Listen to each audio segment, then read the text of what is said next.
So here we have a repousse or bas relief or metal tooling, whatever you want to call it, where this has been pressed onto a plastic plate that had raised areas.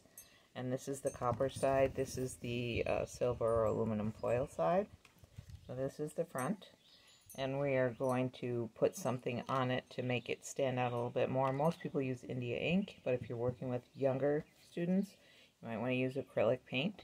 So I have my brush, and I want to explain wicking.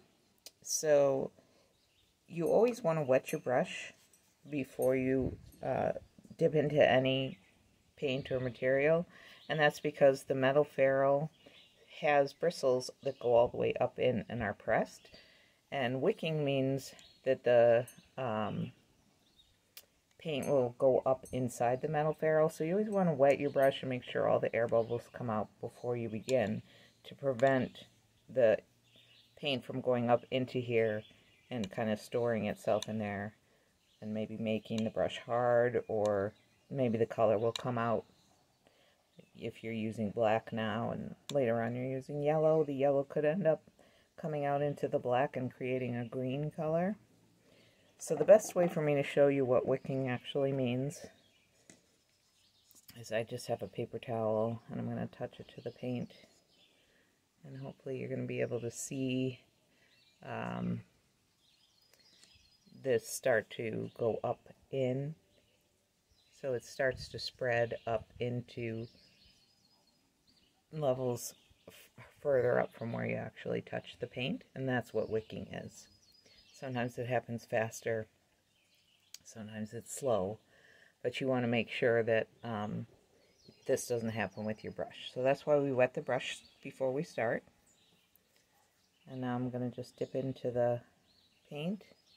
And this again is acrylic paint. Dries like a plastic if you leave it in your brush too long.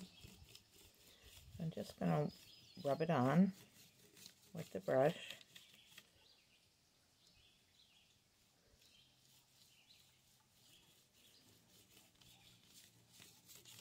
And if you're going to go all the way to the edge, which you probably will, put it on something so that you can go to the edge and not get it on your table.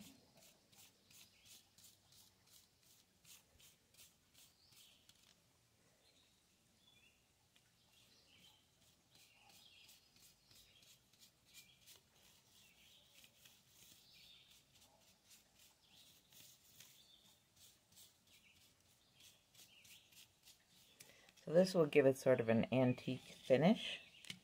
I'll just do half of it. So, you know, you could call it finished on this side. You could leave it like that if you want to.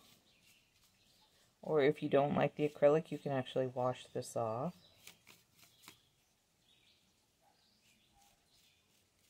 I'm going to try and get it a little bit darker.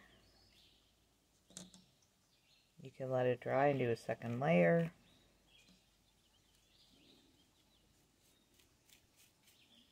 And then we will be rubbing off the surface that's raised to, you know, make the design stand out against the dark background.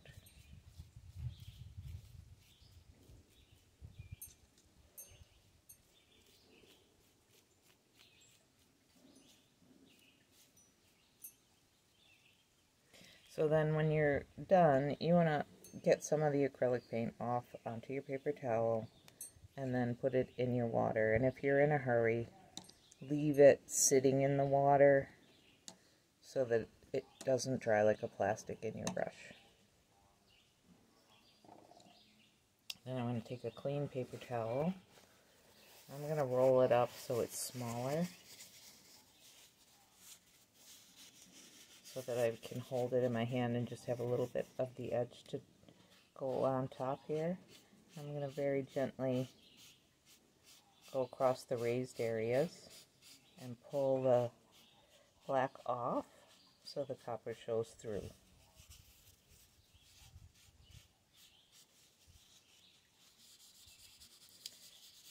I'm putting it flat because I don't want to go down into the crevices and take the black out of the low parts. I only want to take the black off the high parts. So as it gets covered in paint, just fold it over and get a new spot.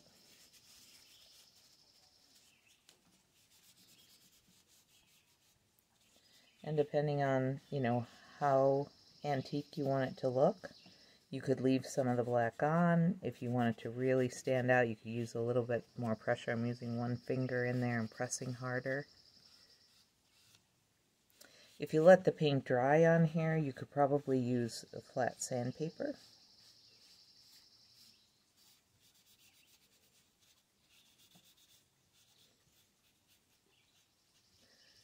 And some areas are lower than others, so you might have to press in to get them.